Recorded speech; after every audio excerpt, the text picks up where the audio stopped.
ฮลโหลสบายดีทุกคนสบายดีแม่บ้านสบายดีวุ่นสบายดี FC ทั้งภายในและต่างประเทศมื้อนี้เขาก็มีข่าวใหม่ข่าวดีกับว่าแมนเนาะพี่น้องเนาะอันนี้ข่าวนี้ดังไปทั่วโลกกับว่าแมนเกี่ยวกับหยังให้คุณฮู้บ่วีซ่าพี่น้องเกี่ยวกับศาลสหรัฐสั่งยกเลิกนโยบายของทรัมป์เกี่ยวกับการระงับวีซ่า75ประเทศในนั้นรวมมีพลเมืองลาวกับมายืนขอวีซ่าได้เพิ่นว่าเด้อันนี้ก็เป็นข่าวดีเนาะสำหรับประชาชนลาวเฮาแต่ว่าแม่บ้านจะมาอ่านข่าวให้ทุกคนได้ฟังว่าศาลเพิ่นตัดสินแบบใดเป็นแนวใดเนาะพี่น้องหลังจากนั้นเฮาจึงมาสนทนากันว่าเรื่องราวต่างๆที่มันเกิดขึ้นนั่นจะเป็นแนวใดเนาะสำนักงานข่าวต่างประเทศรายงานว่าในวันที่22เดือน8ปี2026ศาลรัฐบาลกลางสหรัฐอเมริกานครนิวยอร์กได้มีคำสั่งยกเลิกนโยบายของรัฐบาลที่ระงับการออกวีซ่าถาวรก็คือ Immigrant Visa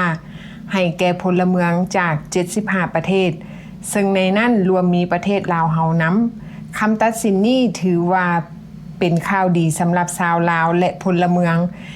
จากประเทศอื่นๆที่สามารถกลับเข้ามาสู่ขบวนการพิจารณาวีซ่าได้อีกครั้งท่านนางเจเนสวากัสผู้พิพากษาศาลแขวงนิวยอร์กได้ตัดสินเมื่อวันศุกร์ที่21สิงหาปี2026ก็คือวันที่21เดือนออกัสปี2026ว่านโยบายที่ประกาศใช้ในเดือนมังกรโดยที่รัฐมนตรีกระทรวงการต่างประเทศสหรัฐก็คือทานมาโกรูบิโอคัดต่อกฎหมายอย่างชัดเจนและใช้อำนาจเกินขอบเขตที่กฎหมายคนเข้าเมืองกำหนดไว้คำตัดสินนี้เฮ็ดให้การปฏิเสธวีซ่าที่เคยอิงใส่นโยบาย75ประเทศดังกล่าวมาเป็นโมฆะกระทรวงการต่างประเทศสหรัฐจะต้องกลับมาพิจารณาคำห้องขอวีซ่าย้ายถิ่นฐาน Immigrant Visa เช่นวีซ่าแต่งงานวีซ่าครอบครัวหรือวีซ่าเฮ็ดเวียกถาวรพี่น้องฟังดีๆเด้อวีซ่านี่อย่าไปสับสนกับวีซ่าคู่หมั่นเพิ่นบอกว่า Immigrant Visa ก็คือวีซ่าแต่งงานวีซ่าครอบครัวหรือวีซ่าเฮ็ดเวียกถาวรตามขั้นตอนปกติหมายความว่าชาวลาวที่เคยได้รับผลกระทบจากการประกาศระงับวีซ่าในช่วงต้นปี2026จะสามารถดำเนินการต่อได้นอกนี้ศาลระบุว่าการห้ามออกวีซ่าโดยอิงใส่สัญชาติแบบเหมารวมนั้น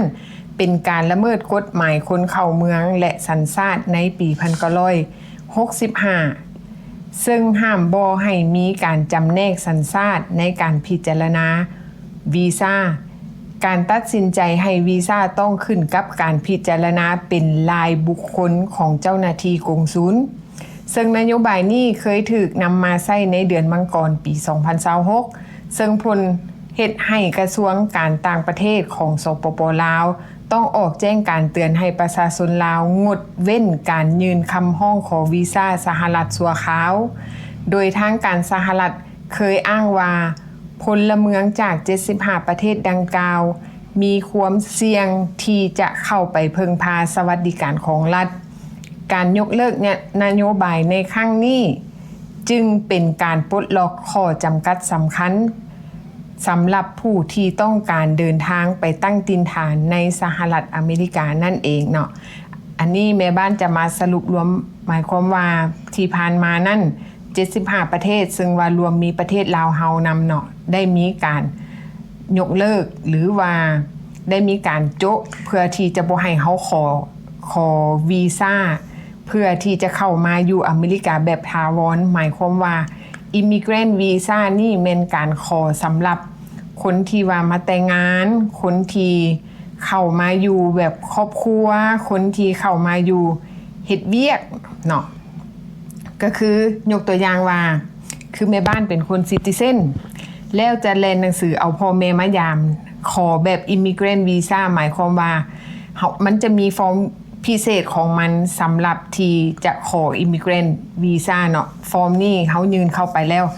เวลาพ่อกับแม่เขาเข้ามาสหรัฐอเมริกา เมนการขอมาอยู่สหรัฐแบบถาวรหมายความว่ากับมาฮอดสนามบินปั๊บเจ้าหน้าที่อยู่สนามบินเพิ่นก็จะเตรียมบัตรเขียวให้เนาะเพิ่นจะเอาบัตรเขียวให้อันนี้เป็นการขอบัตรเขียวไว้ล่วงหน้ากับว่าเมนเว้าแบบสั้นๆแบบว่ามาแล้วได้บัตรเขียวโลดเมนเว้าแบบประชาชนธรรมดาซับง่ายๆว่าสั้นๆเนาะมาแล้วได้บัตรเขียวโลดก็คือวีซ่าแต่งงานคือกันเนาะวีซ่าแต่งงานคือคนอยู่ที่สหรัฐอเมริกาผู้ใดที่เป็นสัญชาติอเมริกาแล้วไปแต่งงานกับผู้หญิงอยู่ทางประเทศลาวเนาะอันนี้ต้องมีใบแต่งงานถูกต้องตามกฎหมายมีใบทะเบียนสมรสอันนี้ใช้เวลาในการยื่นขอวีซ่านี่ระหว่าง2 ปี3 ปีขึ้นไปมันก็จะใช้เวลาดนแน่เพื่อที่ว่าทางสหรัฐอเมริกาหรือว่าทางกระทรวงการต่างประเทศอยู่สหรัฐอเมริกาแม้กระทั่งสถานทูตอเมริกาประจำลาวเพิ่นต้องพิจารณาฟอร์มที่เฮายื่นเข้าไปนั่นหลังจากเพิ่นกวดฟอร์มว่าโอเคเฮาแต่งงานถูกต้องตามกฎหมายเฮายื่นเอกสารทุกสิ่งทุกอย่างครบสุดแล้วเขาเจ้าก็จะนัดสัมภาษณ์เฮาอยู่ที่สถานทูตหลังจากสัมภาษณ์แล้วเรียบร้อยเขาเจ้าก็จะบอกเฮาไปกวดสุขภาพตามขั้นตอนแล้วหลังจากนั้นเขาเจ้าก็จะออกวีซ่าให้เป็นอิมิเกรนต์วีซ่าซึ่งเป็นวีซ่าแต่งงานแล้วหลังจากนั้นเวลานั้นเฮามาถึงสหรัฐอเมริกามาฮอดปุ๊บทางตม.หรือว่า Immigration หรือเป็นตำรวจกวดคนเข้าเมืองเขาเจ้าจะเอิ้นเฮาไปสัมภาษณ์ต่างหากเขาเจ้าจะแย่งเฮาไปสัมภาษณ์อีกห้องนึงต่างหากหลังจากนั้นเขาเจ้าก็สอบถามเฮาคือกันกับเฮาไปสัมภาษณ์อยู่สถานทูตนั่นแหละเขาก็จะสัมภาษณ์เฮาถามประวัติส่วนตัวแน่ถามประวัติเกี่ยวกับสามีเฮาแดหรือว่าคู่แต่งงานเฮาแดเนาะแล้วหลังจากนั้นเพิ่นก็จะเอาบัตรเขียวให้อยู่ที่สนามบินเนาะอันนี้เป็นกรณีที่ผ่านมาเนาะอันนี้ตามที่ว่าหลายๆคนไปตามขบวนการแบบนี้ตามที่เคยเห็นมาแต่ว่าปัจจุบันนี้ยังบ่ฮู้เทื่อเพราะว่ากฎหมายบ้านเมืองมันก็เปลี่ยนอันนี้เป็นที่ผ่านมาเนาะมันเป็นแบบนั้นอันนี้เป็นการเข้ามาแบบว่าเพิ่นฮ้องว่า Immigrant Visa หมายความว่ามาแล้วได้บัตรเขียวโลดเนาะเว้าง่ายๆสั้นๆแต่ว่า Immigrant Visa มันแตกต่างจากวีซ่าท่องเที่ยวบางคนเข้ามาแล้วมาในนามท่องเที่ยวมาในนามเยี่ยมยามอันนี้เป็นทางสหรัฐอเมริกาเพิ่นยังบ่ทันได้เปิดเทื่อเนาะอันนี้ยังอยู่ในข้อจำกัดอยู่เพิ่นยังบ่ได้เปิดแต่ว่าสำหรับคนที่ว่ายืนไว้ว่าครอบครัวประกันเอาเนาะพ่อประกันเอาลูกบ่หรือว่าผัวเมียประกันเอาบ่อันนี้แม่นเขาเจ้าเปิดแล้วแต่ว่าเฉพาะเคสที่ว่าคู่หมั่นเด้เนาะขอวีซ่าคู่หมั่นจะแตกต่างวีซ่าคู่หมั่นเขาเจ้าฮ้องว่า non immigrant visa เนาะวีซ่าคู่หมั่นนั่นเวลาเฮายืนหนังสือเข้าไปทางสถานทูตเพื่อเฮาจะเอาคู่หมั่นเฮามาอันนี้หลังจากมาแล้วต้องได้มาขอบัตรเขียวอยู่ที่สหรัฐอเมริกาหลังจากมาแล้วมีต้องได้ไปแต่งงานอยู่คอร์ทเฮาส์เนาะต้องมียื่นหนังสือเข้าไปเพื่อที่จะไปแลนเอาบัตรเขียว2 ปีนั่นเองเนาะมันจะแตกต่างกันเด้ออย่าไปซับซ้อนเพราะว่าบางคนอาจจะซับซ้อนมันแตกต่างกันแม่นเฮาให้ฮับฮู้ว่าเพิ่นเปิดรับฟอร์มละเปิดโอกาสเฮาเข้ามาเลยเดี๋ยวนี้ทุกสิ่งทุกอย่างเพิ่นก็เปิดมาเข้าแบบเหมือนเก่าแต่กี้เพิ่นปิดไว้ล็อกไว้เนาะเดี๋ยวนี้เพิ่นเปิดถือว่าเพิ่นปลดล็อกแม่นแต่ว่าการปลดล็อกในครั้งนี้ก็คือเฮาฮู้นั่นแหละการสัมภาษณ์มาอเมริกามันบ่ง่ายเนาะเฮาก็ยื่นฟอร์มเข้าไปเพิ่นจะพิจารณาเป็นรายบุคคลว่าเพิ่นจะออกบัตรเขียวให้เฮาหรือว่าออกวีซ่าให้เฮานั่นอันนี้ต้องได้รับการพิจารณาจากกระทรวงการต่างประเทศของสหรัฐอเมริกาหรือว่าทางกงสุลเนาะหรือว่าแม่นสถานทูตของอเมริกาเป็นคนออกให้เนาะอย่างน้อยก็เฮาก็มีโอกาสที่จะได้มาอเมริกาเนาะคือว่าผู้ใดมีแฟนเซอยู่ลาวก็ยังมีโอกาสจะได้มาที่เขียนฟอร์มเข้ามาบ่ล่ะกรณีฟิแอนเซ่แม่นกรณีคู่มั่นแม่นแล้วเนาะกรณีคู่มั่นนั่นเป็นอีกกรณีนึงอันนี้เป็นกรณีที่มาในนามแต่งงานโอเคทุกคนอาจจะอยากซับซ้อนแบบเอาฟังนี่กับคือได้ฟังอีกเนาะแบบแม่บ้านเราอย่าซับซ้อนเนาะพี่น้องเนาะคันกรณีมาในนามคู่มั่นอันนั้นเขาห้อง non immigrant visa อันนี้เป็นกรณีอีกกรณีนึงแต่ว่าการยื่นฟอร์มนั่นขึ้นกับดุลพินิจของทาง สถานทูตเนาะแต่ว่าคนที่มาในนามท่องเที่ยวมาในนามเยี่ยมยามอันนี้เป็นทางสหรัฐยังบ่ได้ปลดล็อกแต่ว่าการขอมาในนามแต่งงานย้ำอีกทีหนึ่งแต่งงานเนาะบ่แม่นคู่มันมาในนามแต่งงานมาในนามครอบครัวหรือมาในนามเฮ็ดเวียกอันนี้แม่นสามารถยื่นขอวีซ่าทางสถานทูตได้เนาะอันนี้เป็นเพิ่นปลดล็อกแม่นโอเคว่าง่ายๆเนาะสำหรับคนที่ก็จะได้เฮ็ดใบแต่งงานมาโลดแล้วได้บัตรเขียวโลดสำหรับสมัยตะกี้นะแบบนั้นเด้อพี่น้องเด้อแบบว่าเพิ่นให้มีโอกาสเฮ็ดแบบนั้นเพราะฉะนั้นได้ใช้2 ปีหา3 ปีเคสแบบรุ่นเก่าคือกันแต่งเฮ็ดทางนี้แล่นหนังสือให้เรียบร้อยจนกว่าทุกสิ่งทุกอย่างผ่านจึงค่อยได้บัตรมาอเมริกาได้บัตรเขียวพร้อมรถแม่นถือว่าเคสตัวนี้ล่ะถือว่ากรณีนี้เป็นข่าวดีที่สุดสำหรับคนลาวเฮาผู้ที่ไปมีแฟนอยู่ทางประเทศลาวหรือว่าไปมีคู่หมั่นเนาะเฮาบ่ต้องแลนมาในนามวีซ่าคู่หมั่นเพราะว่าที่ผ่านมาการแลนวีซ่าคู่หมั่นใช้เวลาแต่3 เดือน6 เดือนแล้วได้มาโลดมันง่ายแล้วมาขอบัตรเขียวเอาอยู่ที่สหรัฐอเมริกาถือว่าง่ายแต่ว่าปัจจุบันนี้กฎหมายมันเปลี่ยนเนาะการขอวีซ่าคู่หมั่นหรือว่าการมาขอบัตรเขียวอยู่สหรัฐอเมริกาปัจจุบันนี้ถือว่ามีความยุ่งยากตามที่แม่บ้านได้ศึกษามาเนาะในระยะ2 ปีที่ผ่านมานี่แม่นทางทนายความเพิ่นแนะนำว่าการขอวีซ่าแต่งงานนี่ถือว่าดีที่สุดถึงมันจะใช้เวลาดนระหว่าง2 ปีแต่ว่ามันมีความแน่นอนอยู่บอนใดแน่นอนอยู่บอนว่าเขาขอวีซ่าแต่งงานเวลามาฮอดสหรัฐอเมริกาเขาได้บัตรเขียวเลยเขาบ่ได้จำเป็นต้องไปยื่นขอบัตรเขียว2 ปีให้ผู้เป็นเมียเนาะมาปุ๊บเขาเจ้าก็ให้บัตรเขียวเขา2 ปีโลดเพราะว่าทุกสิ่งทุกอย่างเขายื่นขอไปครบเบิดแล้วมาแล้วเขาก็ได้บัตรเขียว2 ปีแล้วหลังจากนั้นเขาจึงไปยื่นขอเอาบัตรเขียว10 ปีเพราะว่าอย่างเพราะว่าถ้าหากว่าเขามาในนามคู่หมั่นแล้วเขามาขอเอาบัตรเขียว2 ปีอยู่ที่สหรัฐอเมริกามันจะมีความยุ่งยากเจ้าหน้าที่เขาเจ้าจะตรวจสอบทั้งตัวเขาเองว่าเขาจะมาเป็นภาระของรัฐบาลอเมริกาหรือบแม้กระทั่งตรวจสอบผู้ที่เป็นคู่หมั่นเขาเองเนาะว่าเจ้าไปเอาคนมาไปหมั่นเอาคนมานี่แต่งงานถูกต้องตามกฎหมายแท้บอไปหมั่นเอาแท้บางคนอาจจะเป็นการแต่งงานปลอมหรือว่าการไปหมั่นเอามาแบบปลอมๆนะหมั่นเอามาแล้วมาบ่พอเท่าใดได้2 ปีได้บัตรเขียวแล้วก็เลิกกันเนาะอันนี้เป็นเขาเจ้ากวดคืนเพราะฉะนั้นในช่วงนี้เป็นช่วงที่ว่าทางกฎหมายบ่ว่าจะเป็นเรื่องการแต่งงานบ่กฎหมายเรื่องเกี่ยวกับการคู่หมั่นเอาคนมานี่เป็น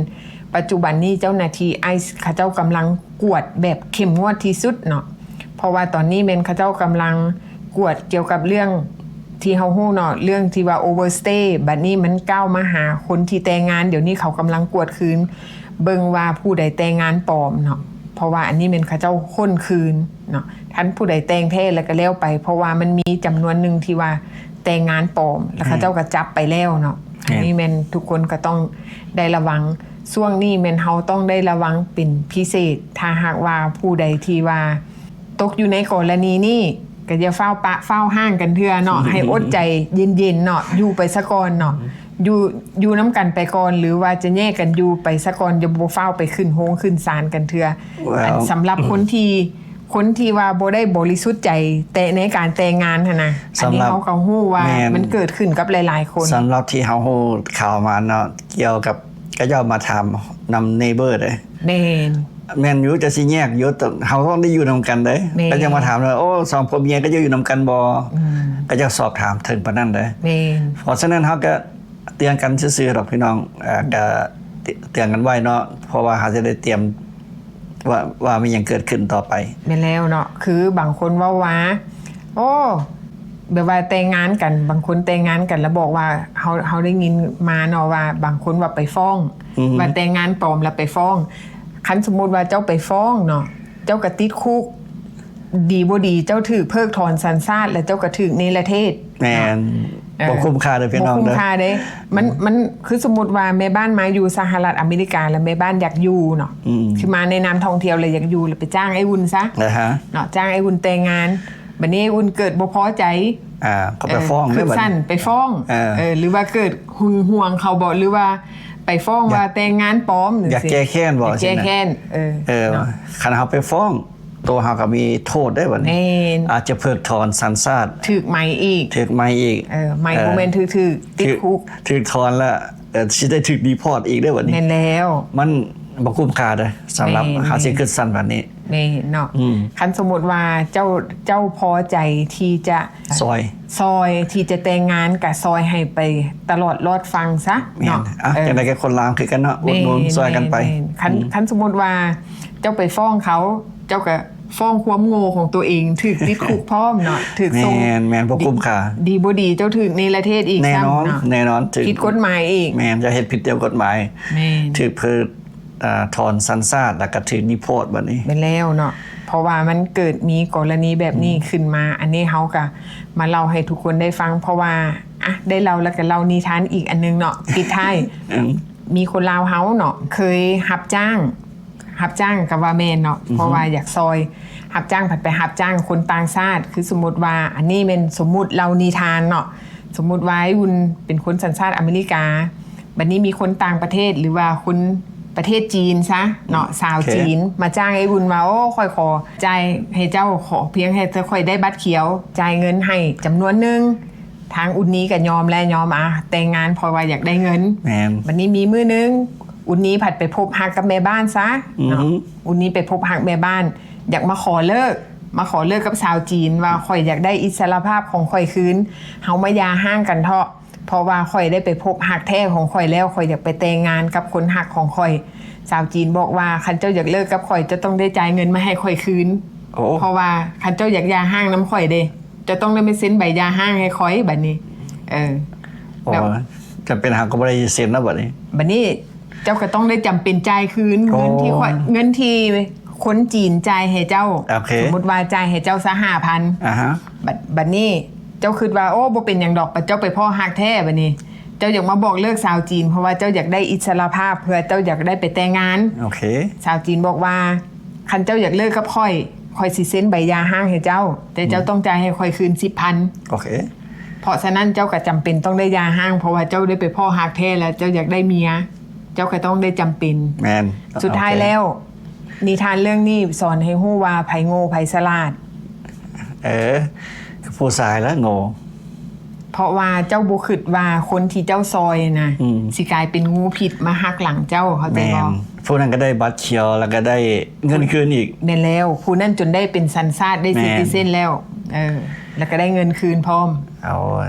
เห็นบ่มีนะมันเกิดขึ้นมาแล้วเนาะพี่น้องอันนี้เป็นนิทานเอามาเล่าให้ทุกคนได้ฟังเนาะพี่น้องนิทานปิดท้ายเนาะฟังแบบมวลๆอันนี้มันเกิดขึ้นมาแล้วมันเป็นเรื่องจริงที่เอามาเล่าให้ทุกคนได้ฟังถ้าหากว่ามีข่าวอย่างใหม่ๆแม่บ้านก็จะมาเล่าให้ทุกคนได้ฟังเนาะพี่น้องพบกันใหม่คลิปหน้าเด้อบ๊ายบา